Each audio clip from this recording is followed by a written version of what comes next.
গত শুক্রবারের পর আজ ফের নিয়োগের দাবিতে সরব হল কেএলও এবং লিঙ্কম্যান ওয়েলফেয়ার কমিটি। অবিলম্বে স্পেশাল হোমগার্ডে নিয়োগের দাবিতে মঙ্গলবার দুপুর 2টো নাগাদ জেলা শাসক দপ্তরের সামনে ধর্ণা অবস্থানে বসেন তারা। উল্লেখ্য, কেএলও এবং কেএলও লিঙ্কম্যানদের স্পেশাল হোমগার্ডের নিয়োগের ঘোষণা করেছিলেন রাজ্যের মুখ্যমন্ত্রী। 2 দফায় সেই নিয়োগ হলেও বিগত 3 বছর যাবৎ বাকি 151 জন কেএলও এবং কেএলও লিঙ্কম্যানদের এখনও নিয়োগ হয়নি। তাদের দ্রুত নিয়োগের দাবিতে আজকের এই কর্মসূচি বলে জানা গেছে। আমরা কেএলও লিঙ্কম্যান এবং নির্যাতিত পরিবার সবাই আমরা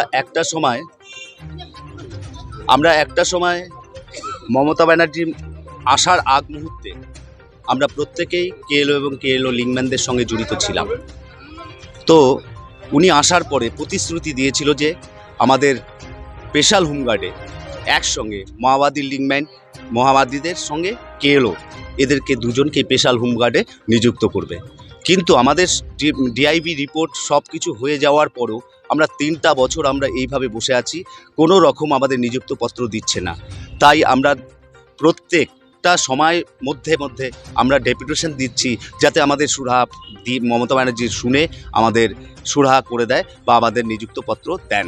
এটাই আমরা আশা রাখি, আপনাদের মাধ্যমে সাংবাদিক মাধ্যমে আমরা এই আশাটা রাখছি। কয় দফা দাবি আপনাদের? আমাদের মোটামুটি আমাদের নিযুক্তপত্র দিলে এবারে আমাদের এটাই দাবি, একটাই দাবি। রাজ্য তো রয়েছে, তো সেটা পরবর্তী সময়ে কথা বলবে যে আমরা রাজ্যের ব্যাপারে কি বলবো। কতজন আছেন আপনারা? আমরা 151 জন রয়েছি। আপনার নাম? আমার নাম তুষারকান্তি রায়। কোন দায়িত্বে রয়েছেন? আমি এই সদস্য রয়েছি, কামতাপুর কেএলও লিঙ্কম্যানদের দায়িত্বে রয়েছি আমি। Sponsored by Bishal emporium. যুগ বদলেছে জীবনের ধারা। তাই নিজের ঘরকে শৌখিনতায় মুড়ে ফেলতে চলে আসুন।